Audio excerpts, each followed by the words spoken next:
Howdy folks, it is Scanner here. In this video I'm going to show you how I painted Ultron for Marvel Crisis Protocol. So the way I'm approaching Marvel Crisis Protocol is maintaining a degree of heavy contrast inspired by the comic books that I loved in my youth, which were all about those stark lines, if you'll pardon the pun, I guess.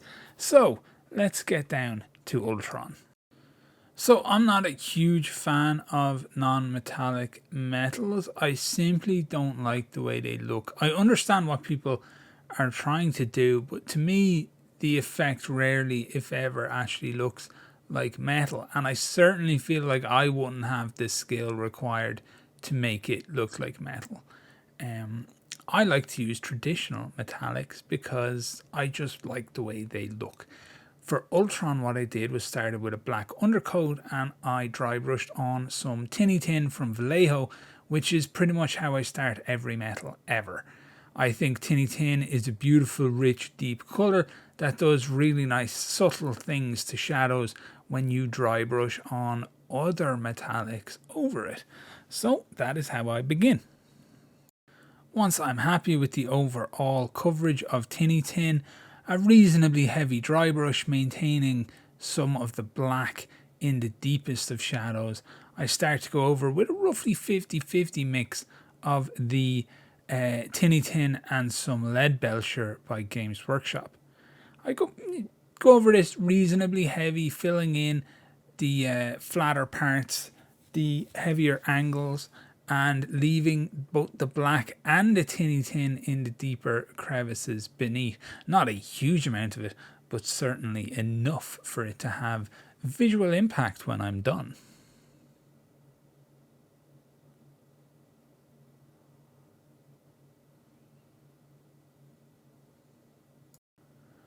After that, it's on to a dry brush of straight up Leadbelcher with no Tinny Tin mixed through it.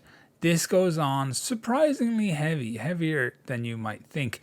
Once again, hitting up the flats really hard, almost but not quite filling in those details, leaving that hint of everything that has come before underneath it.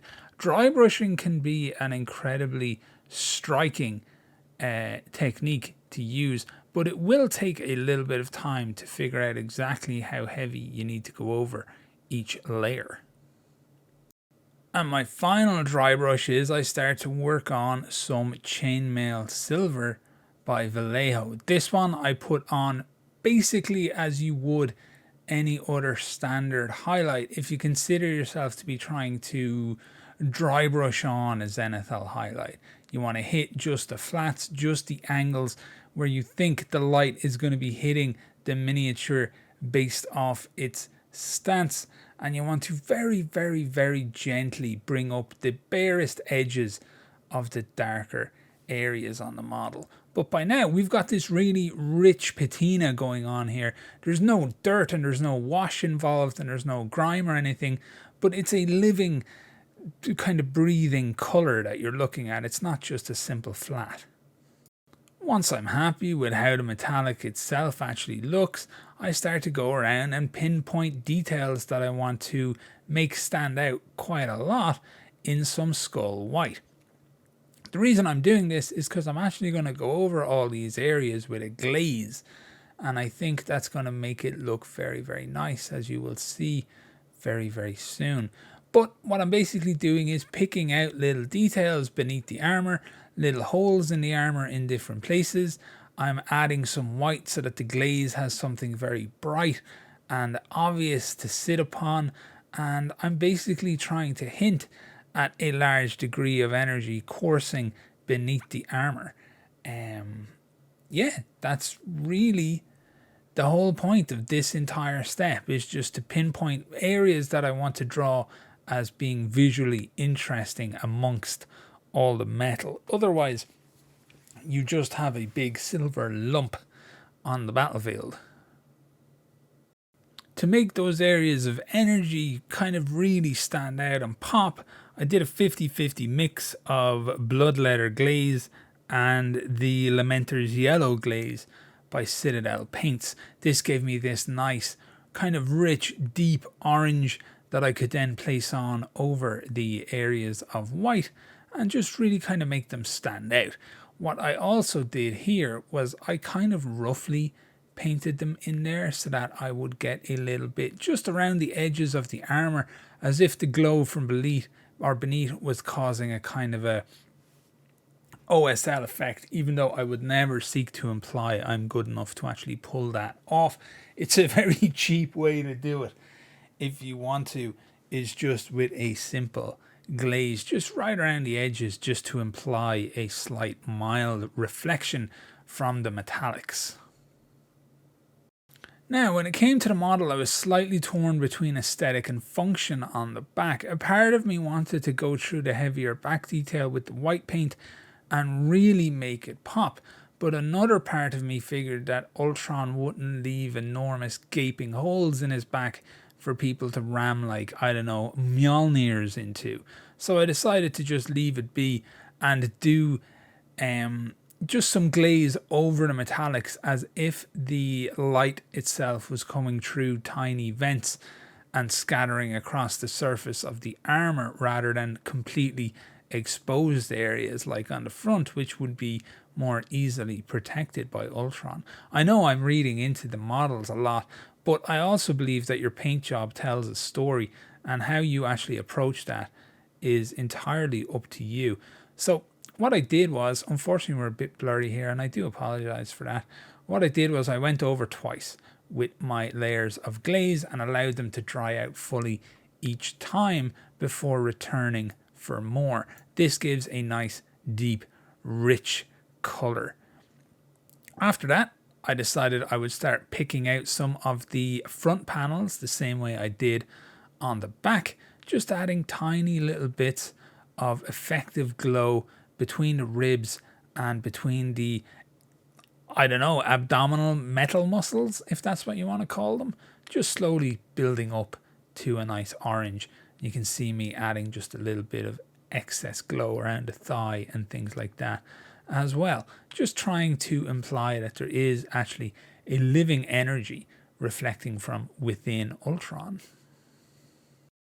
Once all that was done, it was back onto the model with a little bit of Chainmail silver from Vallejo again, just slowly but surely adding a little bit more detail, a little bit more highlight, a little bit more shine to various parts, and occasionally going over where I had done the orange detail just to add back in on those back panels there. As you can see, I think that's a pleasant enough compromise where it makes the model visually interesting without sacrificing the intelligence of the design of Ultron itself.